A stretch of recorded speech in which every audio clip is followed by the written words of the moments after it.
Upekshya upadhikan doshan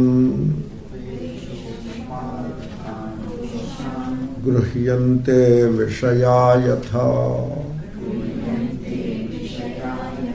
Upekshya drishyam yad brahma Iti Vedanta Dindima.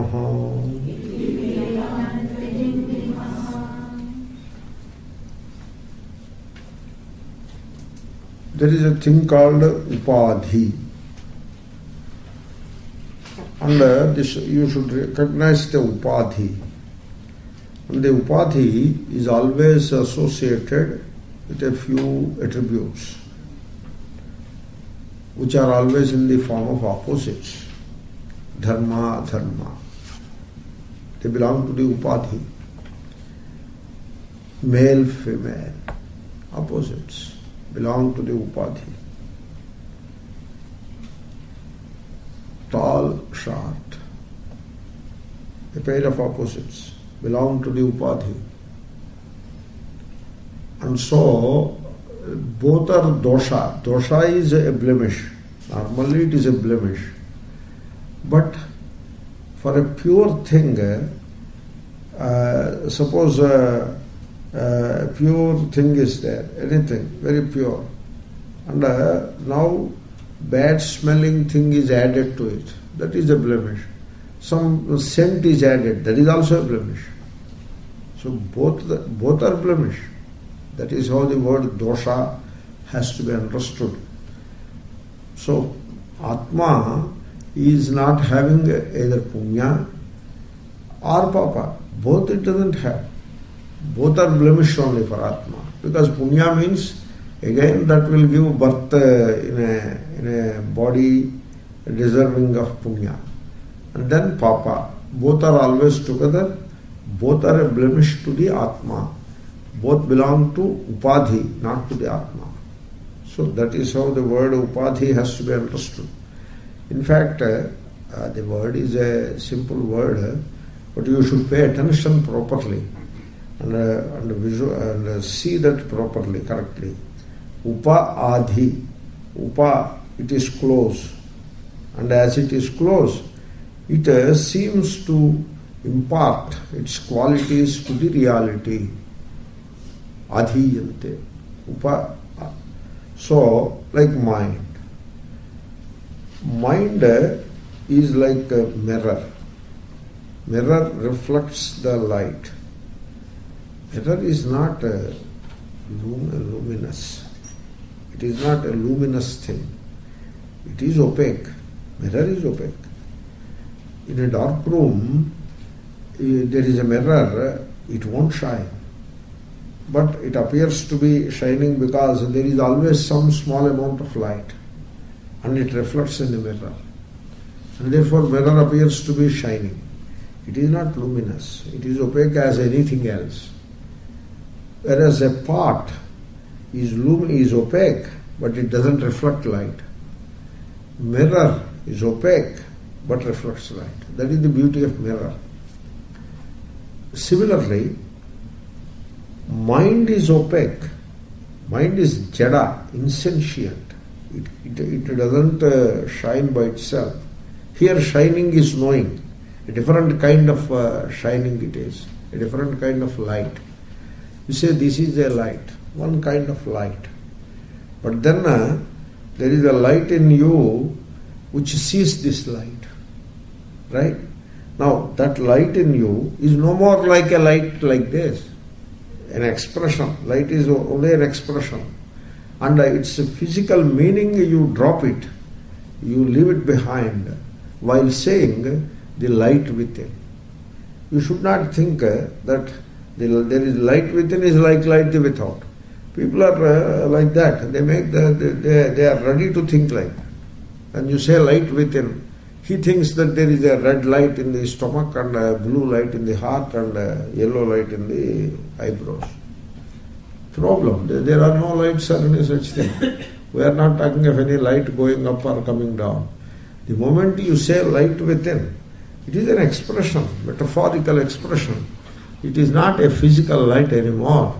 It is not like a flash in the darkness. Suppose you are sitting.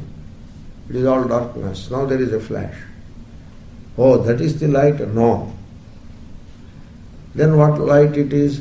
The light by which you see that flash, that light. That flash is also a light, and it is known to you. So you must be that knowingness, so that light.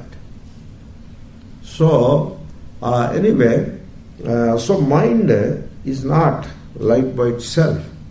It shines because it reflects the awareness, which is Atma. It is like the mirror reflecting the sun.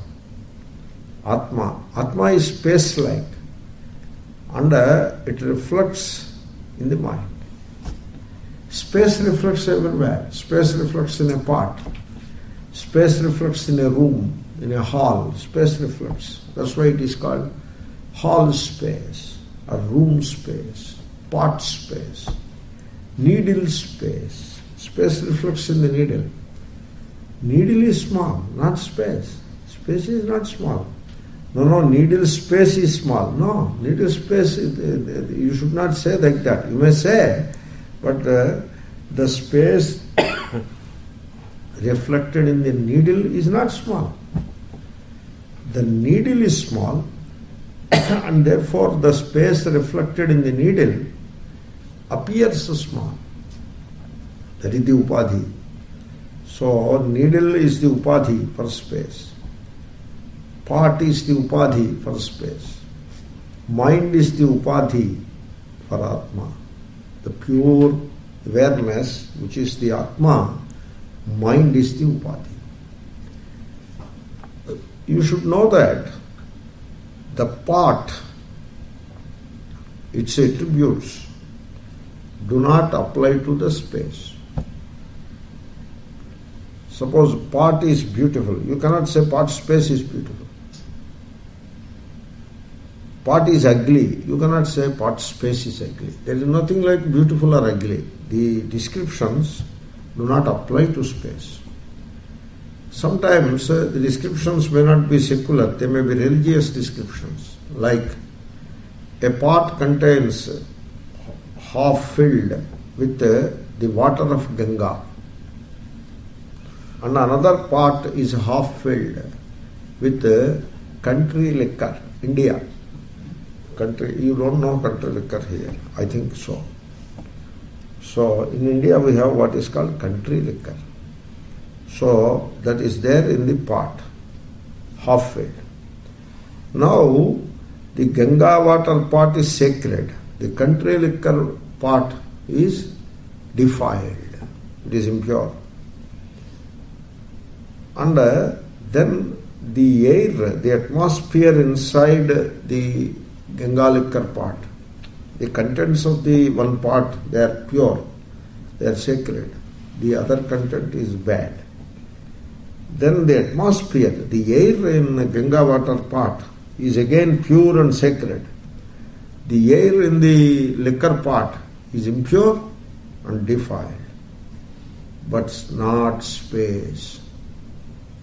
You should not think that the space in the Ganga water pot is sacred. You should not go up to space, because space is neither sacred nor defiled. Don't ask the pilgrim people. They will consider the space is also pure. I mean, just I am giving you an example. Therefore, space doesn't have any attributes which are there in the upadhi, like pot. Now body is like the pot, and Atma reflects in the body, and the Atma of a criminal, the Atma of a Vaidika. So Atma of a criminal is impure and Atma of a Vaidika is pure. No. That's why Advaita people don't like this description. They say Atma is impure. A criminal Atma is impure. It cannot go to Vaikuntha. Only a devotee's Atma is pure. That can go to Vaikuntha. So the Atma travels here and there. This is Advaita. Therefore don't check with Advaita people. They won't agree to what you what you know here. So, Atma is same. There is no difference in Atma. And the Upadhi appears first. The Atma that reflects in the Upadhi, it doesn't appear. When there is a light in the room, the mirror appears. But you see the mirror, and then you assume that it is all the glory of the mirror. It is not the glory of the mirror. You see the mirror only, you do not see the light reflecting in the mirror. You do not see the light that makes the mirror shining. So, this mistake of taking the Upadhi as real and ignoring the real Vastu, the reality reflecting in the Upadhi, this mistake one should overcome. So there is the body and there is the Atma. And you should pay attention to the Atma by overlooking the body. You look at the body and you look through the body. You overlook the body. Unless you overlook the body, you cannot arrive at the understanding of the Atma. Because people are stuck with the body identification. So, I am this body and he or she is that body. And so body to body relation. And it is all body only. So body is good, I am good. Body is bad, I am bad. And the other person's body is should remain forever. How body can remain forever? It will become senile. Useless it becomes. So it is good that the life goes out of the body after a point. Otherwise, the person will suffer to no end, and people around also will suffer. So, people's expectations are very unrealistic, and there is no logic in it. So that people should continue to live, that kind of expectation is very unrealistic. And that kind of a desire or expectation is there because we end up believing the Upadhi as real. And so body is just an Upadhi, nothing more than that. So nobody should believe that I love such and such person means I love the body. No, should not be. That is called ignorance, it is called moha. One should not love the body. You should love the embodied. So, that is Atma. And there is love because there is unity. Wherever there is love, there is unity. Without unity, there cannot be any love.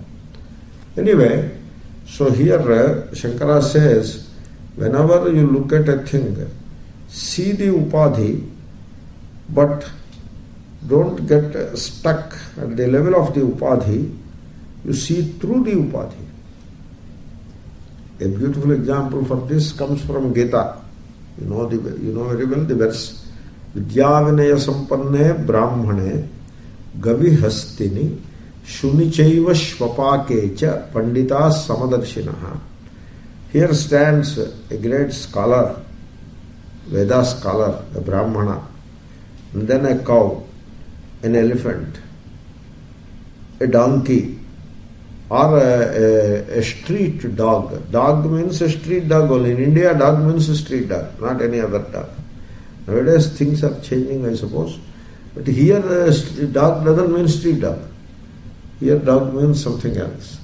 In India, dog means a street dog. So, that is the Shva, the street dog. They are all standing side by side. Suppose, just you imagine. Then the Brahmana is called a Sattvika. The Upadhi is Sattvaguna Pradhana. Sattva is Jnanam. Then the bull is a Rajasa, action. Bull carries loads. That is the Rajoguna. Then the street dog is always searching for food. It is the Tamoguna. These are the three. But the one who sees the same reality in all the three is the one who knows the truth. How? The Upadhis are so different. When you say they are entirely different, one is entirely different from the other two. In whichever way you look at it, one is entirely different from the other two. As long as you look at things like that and you see difference only, that means you are attached to the upadhi. And when you are seeing all the three entirely different, that means in yourself, you take the upadhi as yourself.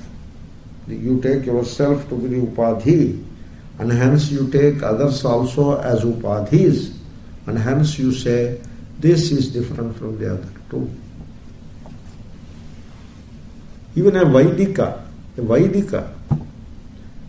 who says the dog is defiled, impure, the Atma of the dog is impure, that Vaidika doesn't know the truth. No, he is a Vaidika, he is a great Purohit, he is the priest in the temple. He is saying that he is wrong. So don't go by those descriptions and qualifications. So the three are standing side by side. Upadhis are entirely different. One is Sattvika, the other is Rajasa, the third Tamasa. But the Atma in all of them is just the same. It is like the space in a pot of Ganga water and in a pot of country liquor. The same space. So you should be able to rise above the upadhi. It is what Shankara says, upekshya. Rise above the upadhi. And then don't be overwhelmed by the attributes of the upadhi. Upadhikan doshan upekshya. Learn to ignore the blemish in the other. You have to learn that all the time. You see, I tell you how. A Mahatma is sitting. One person comes very, very reverentially and submits himself very politely, touches the feet, etc. And the Mahatma smiles and invites him. Then somebody else comes very rashly, doesn't do pranam, doesn't pay any reverence, and then he is very rash in saying hello also. He is rash and very arrogant. The Mahatma smiles and invites. Why? A worldly person cannot do that. A worldly person, he invites the person who paid reverence, says, please come and sit. One who comes rash, what are you doing here? Please get out, stand outside. I will send message to you by the peon, you can come later. Please stand outside. Like that the worldly person will say. What is the difference? The difference is obvious. The worldly person looks at the doshas, the blemishes, versus when he sees dosha, he sees the guna also. Here dosha includes both. And he cannot see anything beyond that. And so he reacts to what he sees. He sees somebody paying reverence, so he reacts. And so he greets him with love. Then he sees somebody else is very arrogant, not paying reverence. Therefore he reacts, asks him to get out. Whereas a Mahatma will never do that. He sees the upadhis, he sees the good and bad of the upadhis, but he ignores both of them. He treats both of them with love and with respect. And he replies to them, or he reacts or interacts with them with equal love. This is what is called upadhikan doshan upekshya. Shankara says, gruhyante vishaya yatha. While you are taking in the sense objects, you are doing the same. This is not something new to you. You can do it. You have to do it at a higher level. That's all. You are already doing it. Like Vishaya. Vishaya. When you listen to the sound, Shabda, somebody says something and his voice is very hoarse for whatever reason. So what do you do? Oh, voice is hoarse. So will you run away from there? Or you stop listening to him? No. You ignore the hoarseness of the voice and yet try to get the valuable thing that the person is saying. You ignore the hoarseness of the voice. And then you go for the essence, namely the words that are spoken. They are the essence. So you go for them. Ignore the hoarseness of the voice.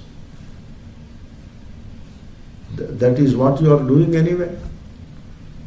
So, suppose somebody sings very well and your brother cannot sing at all. So, therefore, what you will do, you will throw away the brother and keep this new person in your home. You don't do that. So, you know how to ignore the blemish of the upadhi. You are already doing it. Then, yatha vishayaha. Suppose a sweet is given to you, nicely packed in a plastic piece of paper. Now what you do? The packing is upadhi. You take it, all of it, and remove the upadhi and eat the sweet. And even if you give a chocolate to the child, it knows that the wrapper has to be thrown out and the inside thing should be eaten. You are doing it already. Suppose you are looking at a rose. People purchase the roses. Are they purchasing the thorns of the roses? They are not purchasing the roses. The thorns. So they know that there are thorns and they are willing to overlook them because they are looking at the beauty of the rose, the fragrance of the rose. So, upadhikan doshan upekshya, you are doing already that with reference to vishayas. The same thing you should do to a higher level, to a level where you see Ishvara in everything. To that level, you have to take this spirit of seeing the truth by setting aside or by casting away the upadhi blemishes, the blemishes of the upadhi. So that is the knack. You should develop that knack. This is the knack of that jnani who sees the same Atma in a Brahmana, in a cow or a bull, and in a dog, street dog. In all the three, he sees the same Atma. So he is a wise man. Same Atma. And he loves all the three equally. That doesn't mean he invites the dog into the home and throws a piece of bread to the Brahmana. He doesn't do that. He throws a piece of bread to the dog and invites the Brahmana inside the home and offers food. Means he is conscious of the upadhis and he interacts with the upadhis in the appropriate way. But his vision is never clouded by the attributes of the upadhis. He continues to see same Ishvara in all. This is how the Mahatmas are capable of rising above the opposites of the world. Like in Gita you have Tulya Nindas Tutihi Mauni. So somebody censures him, tells harsh words, speaks harsh words. Somebody else praises, but he takes both of them with equanimity. Tulya. And Mauni, he keeps a smile but not to speak anything. So he is capable of doing that. He sees in both the people, one is very crude and abusing, very abrasive, talking in a bad way, and the other is very nice, praising and all that. In both of them, there is the same Ishvara. So you have to go all the way up to Ishvara and learn to see Ishvara even in the enemy. See, love thy enemy, says Christ. What does it mean? How can you love the enemy? It only means this much. What you call an enemy is only upadhi, and in enmity, that ill will is only the blemish of the upadhi. It doesn't touch the Atma. The Atma in the enemy and the Atma in you is one and the same. Same Atma it is. And that Atma is Ishvara. Therefore, if you are a true devotee, love your enemy, which only means that there is no enemy in this creation. Therefore, so all the time we should be able to rise above the attributes of the upadhis. And the word upadhi has to be appreciated quite well.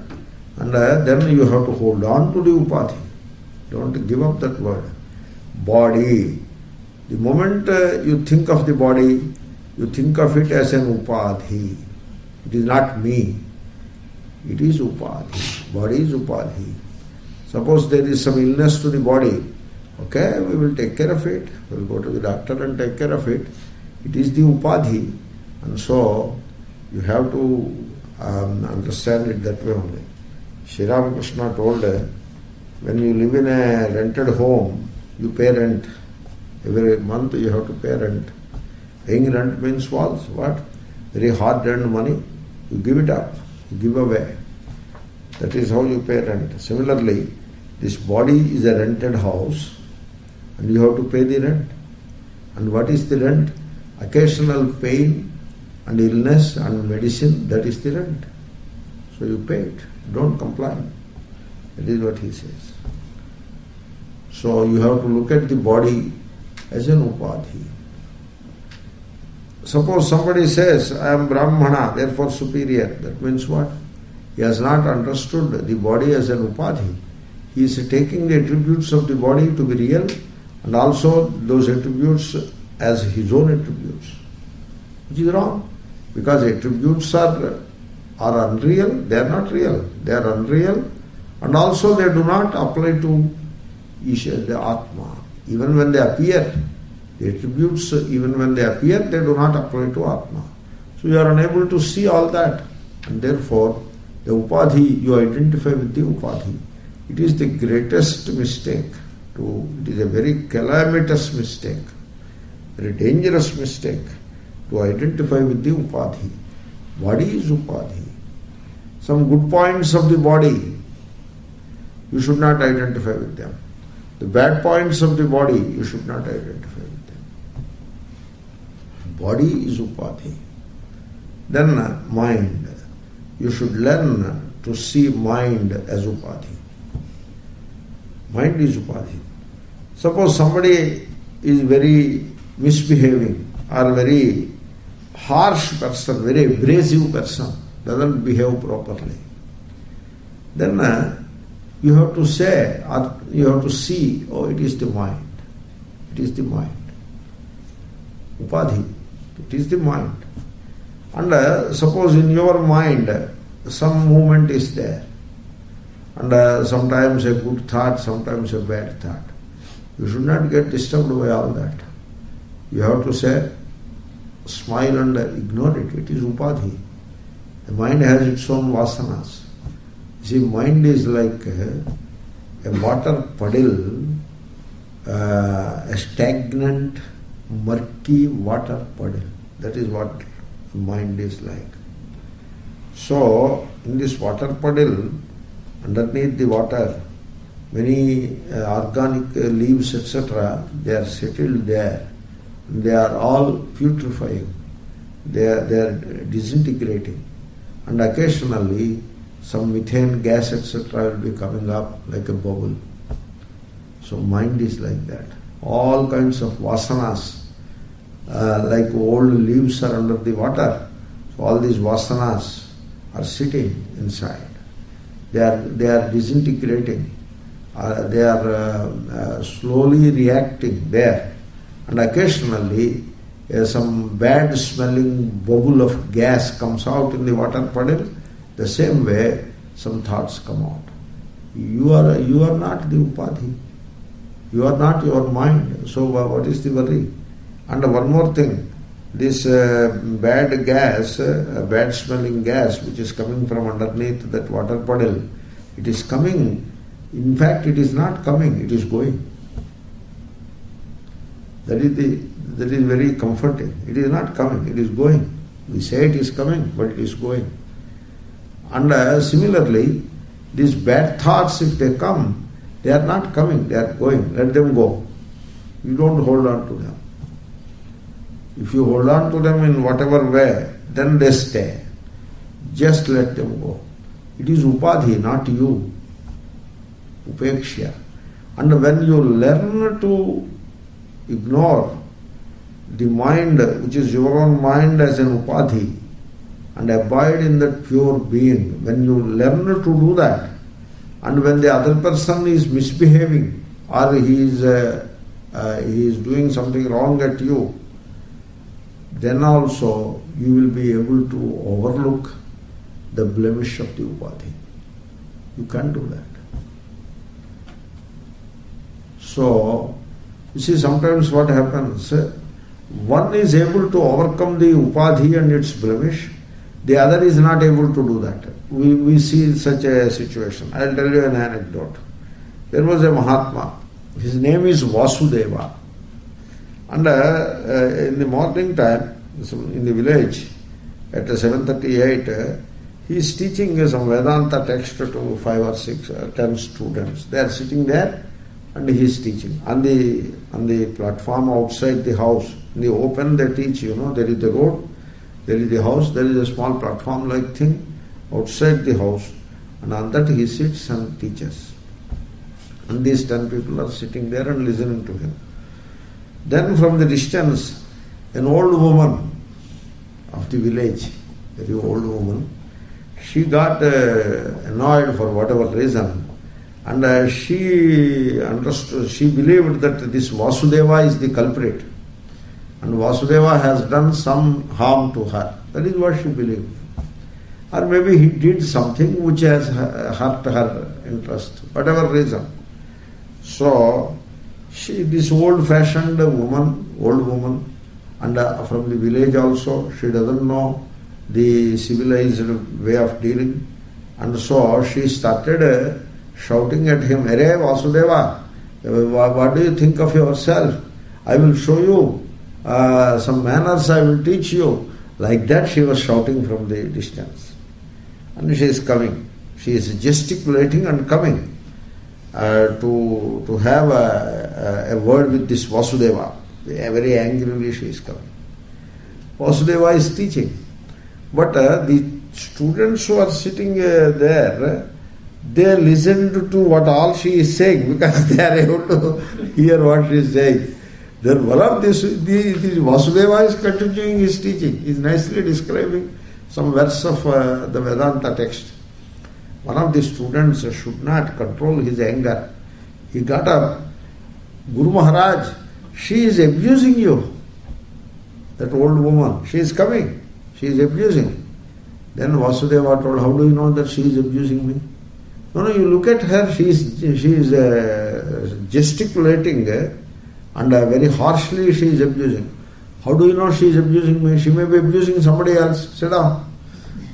So he started his teaching continuing.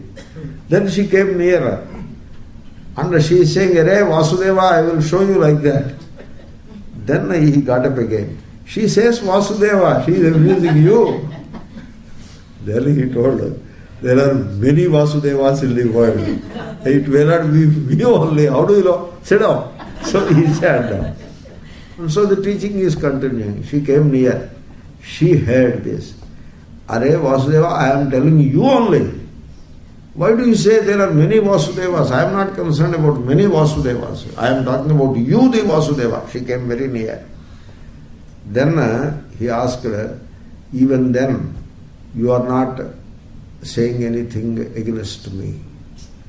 Then she said, "So I am saying all these things I am saying against whom am I saying? I am saying against you only. No, you are not saying against me. Then against whom I am saying? You are saying to the upadhi. Then she said, what do you mean by this upadhi? Upadhi is, this Annamaya Kosha is the upadhi. And you are saying harsh words against the Annamaya Kosha, not against me. She asked, what is Annamaya Kosha?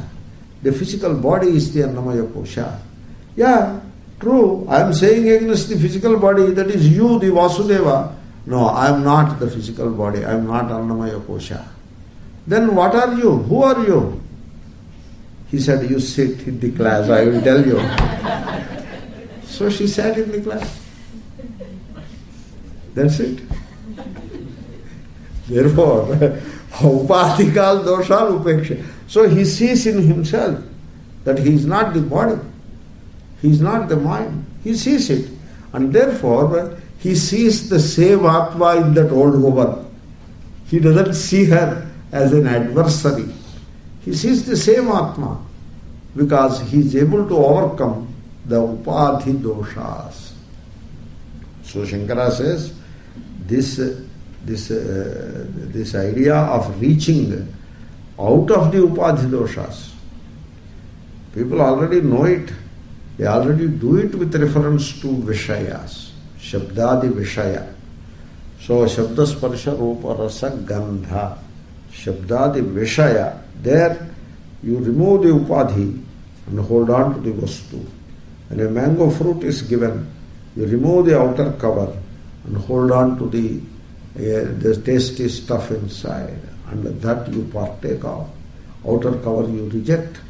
The same thing you have to do with reference to Atma, which is Ishvara. In fact, this verse is aimed at, this verse describes how should we look at the world around us. That is the emphasis here.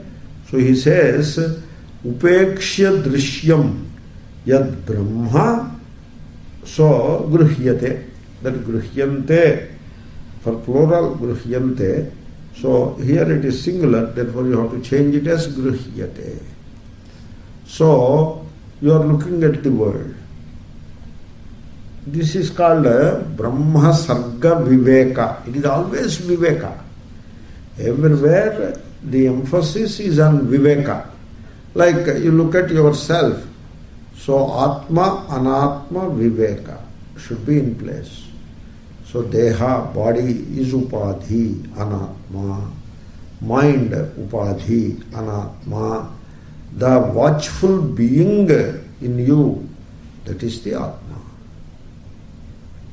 So Atma, Anatma, Viveka, discrimination. The same way, you look at the world around. So, again here, Brahma, Sarga, Viveka. Sarga is the creation. It is a multitudinous and so variegated, variety. Everywhere there is variety. And many things. That is what the Sarga is. Sarga is the creation, Srishti. And then there is a thing called Brahma. Brahma is the pure being. That is the Brahma. Brahma is the spaceless. Once you say spaceless, shapeless or formless, nameless being. That is the Brahma. So now you are looking at the world, you see the names and forms, Namarupa. But underlying the names and forms is the being. So which is Brahman. So you should be able to reach out of the Namarupa and try to relate to the underlying being. That is what you have to do. For example, you are looking at a flower. Suppose you are looking at a flower. Then there are two ways of looking at the flower. One, you look at its shape and color.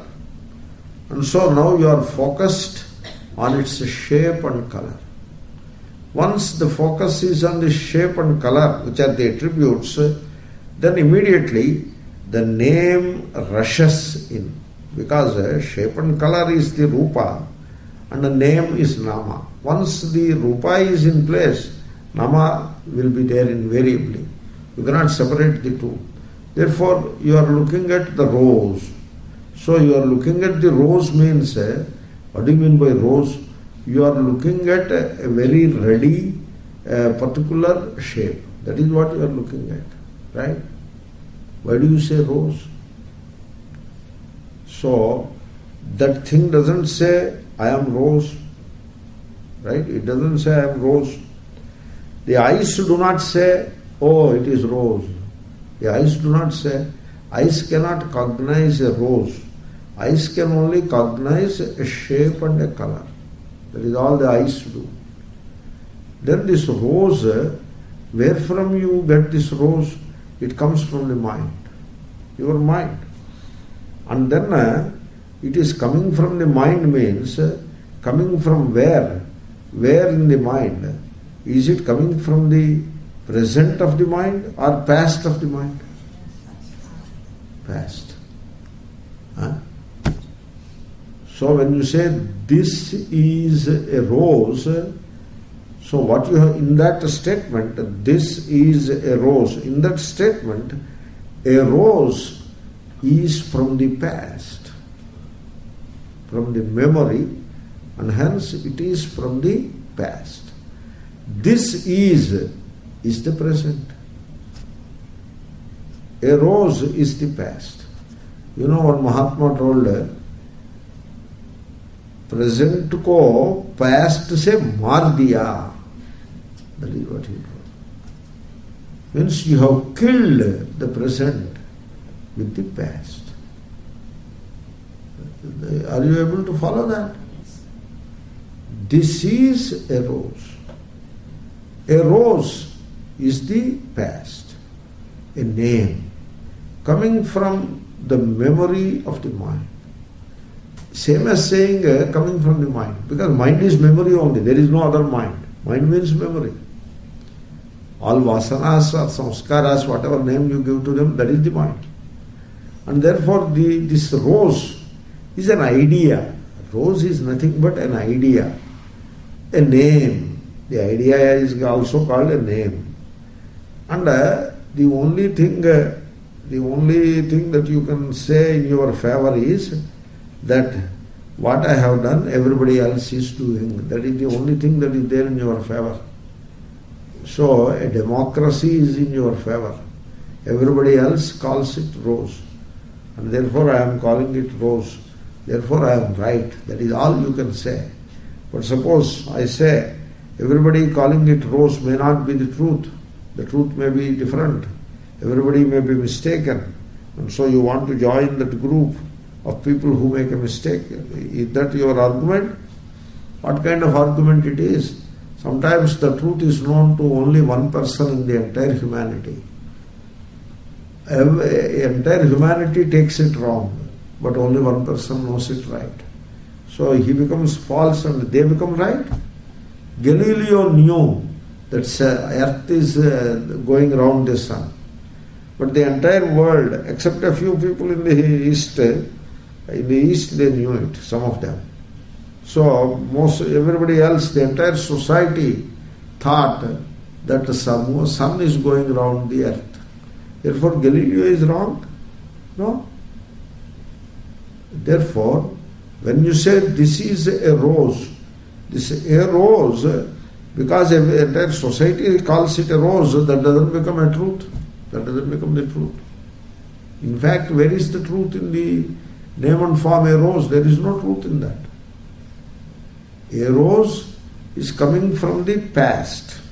And what is the present. And a rose is the past. So don't kill the present with the past. A rose is not there. It is the samskara of the mind which is coming. Then what is left now? You remove a rose. What is left? What is left is the easiness. This is the easiness. Drishyam, it is something which is seen, and it is the easiness. Right? This is a rose. Easiness.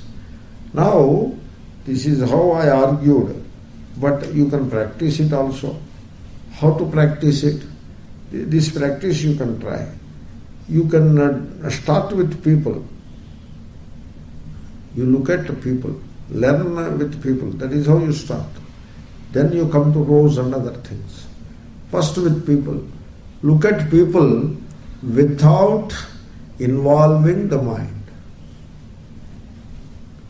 Now, this is something, a big job it is. You have to look at a person without the mind. You look with eyes, but not with the mind. Suppose I tell you, you are looking at a person and say, he is Brahmana, he is a Kshatriya. Are you looking with the mind or not? You are looking with the mind.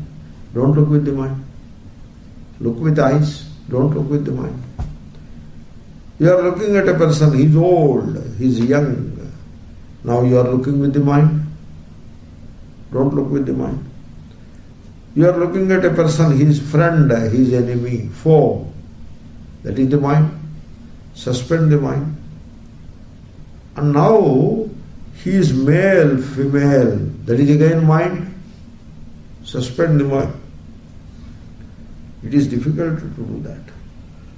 But you have to do it.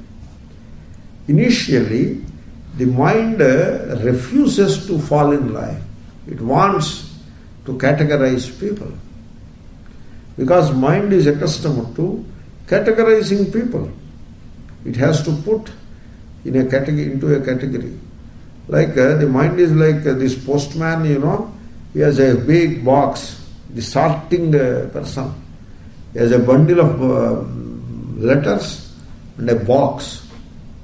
And he takes a letter and puts into a hole, a pigeon hole they call it, into it. Suppose he takes a letter and holds on with the hand without putting into any particular hole, he is disturbed now. Oh, that is one situation he cannot handle. So what he will do, in our ashram they do it all the time. So they put it in some hole or the other. And it doesn't fit into any hole. He looks around and sees whether anybody is watching. Put it into some hole. Because he has to do that. He cannot, otherwise he doesn't know what to do with that. He has to push it to some hole or the other. So this is the mind. Now you are looking at a person, now what to do with this person? Put it into some hole. He is not fitting into any hole, he is not friend, he is not foe, he is not brother-in-law, he is not relative, he is not he is not this, he is not that. It is not fitting into any of the categories that I know. Then create a category which is not a category and push into that. This is how the mind operates.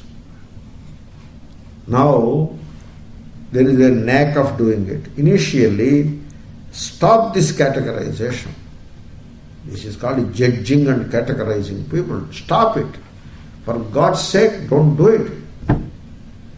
You do not categorize anybody.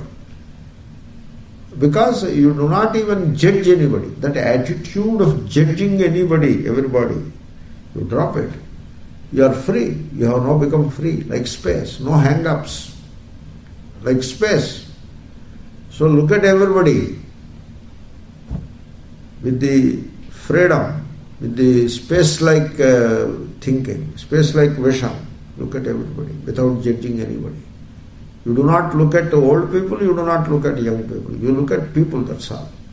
You do not look at male and female. You just look at people. You do not look at Indians and Canadians. You look at people. You do not look at our people, not our people. Swa, para. You don't do that. You look at people. Do not look at caste, creed, race, religion, etc. You don't look at all those things. You just look at people. Person, individual. That is all you look at. This can be done. There is no difficulty in it. Initially, the mind gets baffled, but gradually it falls in line. And when you do not categorize anybody, then there is a verse for it in Gita. Suhran mitrar yudasena madhyastha dveshya bandhushu sadhushvapicha papeshu samabuddhir vishishyate. Good and bad, good people, bad people. This is something which people get stuck. They get stuck. Oh, good people and bad people. In fact, they are worried.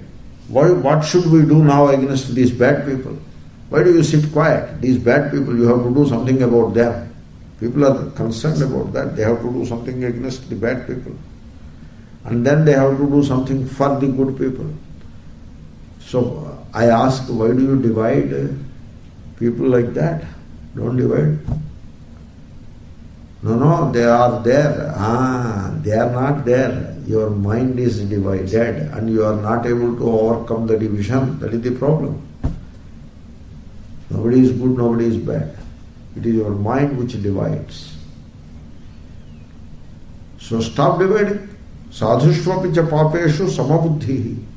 There is no division of good and evil. It is all from a standpoint somebody is good and somebody else is evil. And as the standpoint shifts, that happens to people. People do not think the same way whole life. Their thinking changes. The standpoint shifts. Then the good becomes bad and the bad becomes good. In India, in Andhra Pradesh, some of these politicians, they will be jumping from this party to that party. Very often. And so in news, and this person comes and he is saying, this party is very bad, these people are very bad, he is saying. Then suddenly I got it out. He is abusing his own party. Then my friend told, no, he changed the party now. Oh my God. They are like that. From BJP he jumps into Congress and says BJP is communal. He says that. From Congress he says that. In BJP he was there for 10 years. So there is nothing like good and evil. It is your standpoint. As it continues to shift, good becomes evil, evil becomes good. Therefore don't put too much into these divisions. In fact, learn to rise above the divisions. There is no good, there is no evil. All are individuals. That is one step. Important step. It is a beautiful step. Then you see the beauty. As long as you are cut up into all these opposites, you see the ugliness of the world. You never see the beauty of the creation. There is a beauty in this creation. The society, the variety associated with it, all like a movie. Like a movie you watch and enjoy the movie. Because the good in the movie is not good, the bad in the movie is not bad. It is all the same light, the project of light, which illuminates the good in the movie, the bad in the movie, and you enjoy all of it. In India, the villain is paid equal to the hero. You know that? So don't think that the bad guy is being paid. The villain is paid. Sometimes the villain is paid more than the hero, because the villain makes the movie more enjoyable than the hero. Hero is very thin and he is fit for dancing and nothing else. Hero is like that. The villain is very sturdy and very powerful guy. So anyway, so you enjoy all, because even while looking at the hero and villain, the good and bad guys, you know, in your heart of hearts, you know that it is all one light that illuminates all this, and the appearances are not real. You know that. That's why you are able to enjoy. Similarly, when you drop all these divisions, you have to drop them. In fact, you should not pursue values which cement the divisions, which make the divisions strong. You should give up those values, those systems. You should not be pursuing them. It is high time that we give up those values which divide people. So, you look at all people just the same. Everyone is an individual. And in everybody's heart there is Ishvara. Ishvara sarva bhutanam hriddeshe arjuna tishtati. Now you will see the beauty of Ishvara, the glory of Ishvara in all. This is the Brahma Sarga Viveka. Now you can extend it from human beings to all animals. Don't say this particular animal is beautiful. Cow is sacred, and therefore buffaloes are not sacred. Therefore they can be beaten any way you like. No? A cow is sacred, all right, but all animals are equally sacred. You should not hurt any animal, because there is Ishvara in all animals. Some animals are beautiful and some other animals are ugly. No, it is your mind which is beautiful and ugly. All animals are equally the reflections of Ishvara. Then all life, all plant kingdom is Ishvara. You see, you look at a landscaped garden, very beautifully cut and arranged everything. A landscaping they do. What is it that the landscaping they do? The plant is growing with all freedom. In all sides it is growing. So they take a cutter and cut it into a circular shape. Why a circular shape, a spherical shape? Because the sphere is beautiful. As it is growing without any order, there is no beauty. This is the human mind. But I would say, you think a sphere is orderly. That is the mind-made order. That is the order created by thought. Whereas, if you allow the tree to grow, it grows in all directions. And there is an order in that growth, which mind cannot see. And if there is a wild meadow, an open meadow, not the grass is not cut and all that is all silly. It is an open meadow, wild meadow. You think there is no order in that meadow, but the mind-made order is not there, true. But there is an order in that meadow. The old plants and the old grass is drying away, the new grass is coming. Some grass grows a little taller, another grass grows a little less tall. There is an order in that. And that order is Ishvara. And the mind-made order is samsara. Therefore, you have to you should not impose the mind-made order on anything. You should learn to see Ishvara's order in all the things. Drishyam Brahma. What all you see is neither good nor bad, neither beautiful nor ugly. What all you see is Ishvara. You may say the verse, Upekshya upadhikan doshan Gruhyante vishaya yatha Upekshya drishyan yad brahma Iti Vedanta Dindima Om Purnamadav Purnamidam